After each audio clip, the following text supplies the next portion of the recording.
सबको जय मसीह की। राउत मिनिस्ट्री में आपका स्वागत है। मिनिस्ट्री को फॉलो करें, कमेंटमेंट करें, शेयर करें ताकि प्रति भोर को आपके पास वचन आए, आप वचन सुने और आशीषित हो। आमीन।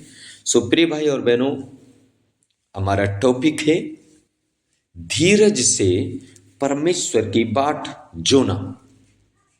बाइबल में लिखा है जो भाग उत्तोली से मिलता है उसमें आशीष नहीं है, वो ठहरता नहीं है, लेकिन जो भाग धीरज से मिलता है उसमें आशीष है और वो ठहरता है। और इसी प्रकार से भजन संहिता 40 में दाऊद कहता है, 40 का 1 और 2 पद में दाऊद कह रहा है, मैं धीरज से यहोवा की बाट जोता रहा। क्या करे दाऊद? मैं धीरज से परमेश्वर की बाट जोता रहा और उसने मेरी ओर झुककर मेरी दुहाई सुनी। हालेलुया। प्रिय भाई और बहनों, प्रभु का वचन स्पष्ट रूप से कहता है, दाऊद कहते हैं मैं धीरज से परमेश्वर की बाट जोता रहा और उसने मेरी ओर झुककर मेरी दुआई सुनी। प्रिय भाई और बहनों, प्रभु में आने के बाद हम जल्दीबाजी ना करें। किसी भी काम के लिए आप जल्दीबाजी ना करें। आप धीरज से उस परमेश्वर की बाट जोएं। आमीन, हालेलुया। दाऊद कहते हैं मैंने जब धीरज से परमेश्वर की बाट जोई, उसने मेरी ओर झुककर मेरी दुआई सुनी। इसका मतलब दाऊद प्रार्थना करता रहा और एक दिन परमेश्वर ने उसकी प्रार्थना का उत्तर उसकी गोद में दे दिया। हालेलुया। कई बार हमारे जीवन में सवाल आता है, अरे मैं तो 2 साल से प्रार्थना कर रहा हूं, कुछ नहीं हो रहा। 3 साल से प्रार्थना कर रहा हूं, कुछ नहीं हो रहा। 6 महीने से प्रार्थना कर रहा हूं, कुछ नहीं हो रहा। चिंता मत करें, दाऊद कह रहे हैं मैं धीरज से बाट जोता रहा। एक दिन परमेश्वर ने मेरी ओर झुककर, जब परमेश्वर मेरी ओर झुककर मेरी दुहाई को सुनी। और अगला पद लिखा है, उसने मुझे सत्यानाश के गड्ढे और दलदल की कीच में से उभारा और मुझको चट्टान पर खड़ा करके मेरे पैरों को दृढ़ किया। आमीन, हालेलुया। इसलिए दाऊद कहते हैं उसने मुझे सत्यानाश के गड्ढे में और दलदल के कीचड़ में से मुझको उभारा, मुझको चट्टान पर खड़ा करके मेरे पैरों को दृढ़ किया। प्रिय भाई और बहनों, मैं आपसे कहना चाहता हूं, सेनाओं का यहोवा कहता है और स्पष्ट रूप से कहता है, मैं दलदल के कीचड़ से निकालने वाला परमेश्वर हूं। पर कब? जब हम धीरज से उसकी बाट जोते रहेंगे। प्रिय भाई और बहनों, परमेश्वर की बाट जोते रहें, धीरज से उसकी बाट जोते रहें, उसकी बाट जोते हुए लगे रहें। एक दिन वो आपकी ओर झुककर वो आपको दलदल के कीचड़ से निकाल देगा, बीमारी से छुड़ा देगा, गरीबी से छुड़ा देगा, बंधनों से छुड़ा देगा, शरापों से छुड़ा देगा। वो आपको ऊंचे पे खड़ा कर देगा, वो चट्टान पे आपको खड़ा कर देगा, वो आपको ऊंचे पे लेके जाएगा। इसलिए मेरे प्रिय भाई और बहनों, धीरज से परमेश्वर की बाट जोते रहें। आमीन, हालेलुया। प्रिय भाई और बहनों, इसलिए स्पष्ट रूप से लिखा है, भजनकार कह रहे हैं, दाऊद कह रहे हैं, मैंने धीरज से उसकी बाट जोई और उसने मेरी ओर झुककर मेरी प्रार्थना सुना, मुझे गड्ढे से निकाल दिया।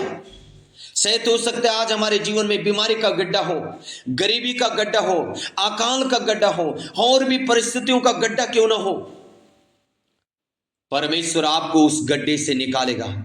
वो आपकी ओर दृष्टि करके, आपकी ओर झुक के आपको निकालेगा यीशु मसीह के नाम में। मेरे प्रिय भाई और बहनों, दाऊद के जैसे धीरज से बाट जोते रहें। हालेलुया, आमीन। इसलिए प्रिय भाई और बहनों, 38 साल के रोगी के बारे में हम जानते हैं।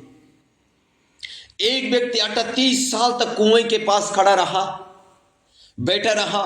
उसके पास कोई उसकी मदद करने वाला ऐसा व्यक्ति नहीं था कि उस कुएं में लेके जाए और उसकी डुबकी लगवाए और वो चंगाई पाए। वो कुआं ऐसा था जो प्रति भोर को उस कुएं में एक व्यक्ति सबसे पहले उतरता था, वो चंगाई पाता था, क्योंकि उस कुंड का पानी को स्वर्गदूत हिलाता था। प्रिय भाई और बहनों, एक दिन 38 साल को जब ये व्यक्ति परमेश्वर की बाट जोता रहा, परमेश्वर की बाट जोता रहा, परमेश्वर प्रभु यीशु मसीह स्वयं उसके सामने प्रकट हो गए और उसको कहा, उठ, चल और फिर। प्रभु यीशु मसीह ने उसको पूछा, क्या तू चंगा होना चाहता है? उसने कहा, प्रभु मेरी मदद करने वाला कोई नहीं, मेरी सहायता करने वाला कोई नहीं कि जो मेरा हाथ पकड़ के मुझे उस कुएं में लेके जाए और उस कुएं में लेके जाके मुझे नहलाए और मैं चंगाई पाऊं। मेरी मदद करने वाला कोई नहीं है। ओ मेरे प्रियो, 38 साल से वो देख रहे हैं कि रोज उस कुएं से एक व्यक्ति चंगाई पाके जाता है। इस व्यक्ति ने अपने मन में ठाना, मैं इस स्थान को नहीं छोड़ूंगा। और जब इस व्यक्ति ने ये ठाना, एक दिन यीशु मसीह वहां प्रकट हो गए। यीशु मसीह ने कहा, क्या तू चंगा होना चाहता है? उसने कहा, मेरी मदद करने वाला कोई नहीं है। प्रभु यीशु ने कहा, उठ, चल और फिर। प्रिय भाई और बहनों, प्रभु यीशु मसीह एक दिन आपके पास आएंगे और आपको भी उस गड्ढे से निकाल देंगे, अगर आप परमेश्वर की बाट जोते हैं तो। इसलिए मेरे प्रिय भाई और बहनों, हम उस सर्वशक्ति महान परमेश्वर की बाट जोते रहें, निराश ना हो, निर्बल ना हो, उस सर्वशक्ति महान परमेश्वर की बाट जोते रहें।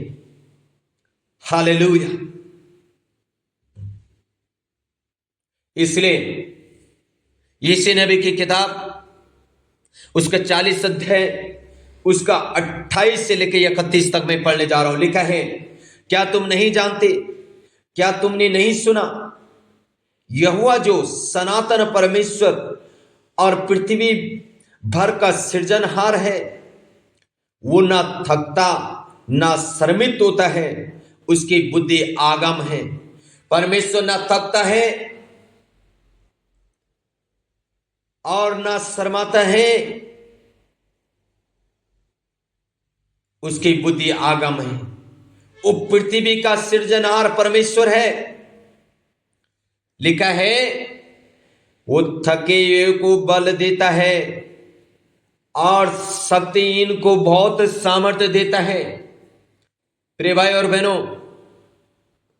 38 साल का रोगी थक गया था, प्रभु यीशु मसीह आया, उसको बल दे दिया। वो शक्तिहीन था, प्रभु यीशु मसीह आया, उसको सामर्थ्य दे दिया। अगर आप बलहीन हैं, परमेश्वर आपको बल देगा। अगर आप शक्तिहीन हैं, परमेश्वर आपको सामर्थ्य देगा। अगर आप थके हुए हैं, परमेश्वर आपको एक नया सामर्थ्य प्रदान करेगा यीशु मसीह के नाम में। आमीन। लिखा है, तरुण तो थकते और शर्मित हो जाते हैं और जवान ठोकर खाकर गिरते हैं, परंतु जो यहोवा की बाट जोते हैं वे नया बल प्राप्त करते जाएंगे। वे उकाबों के समान उठेंगे, वे दौड़ेंगे और शर्मित ना होंगे, चलेंगे और थकित ना होंगे। हालेलुया,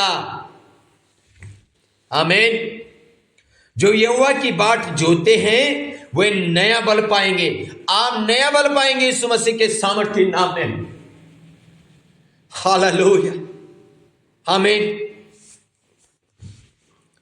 आप एक नया बल प्राप्त करेंगे मेरे प्रिय भाई और बहनों।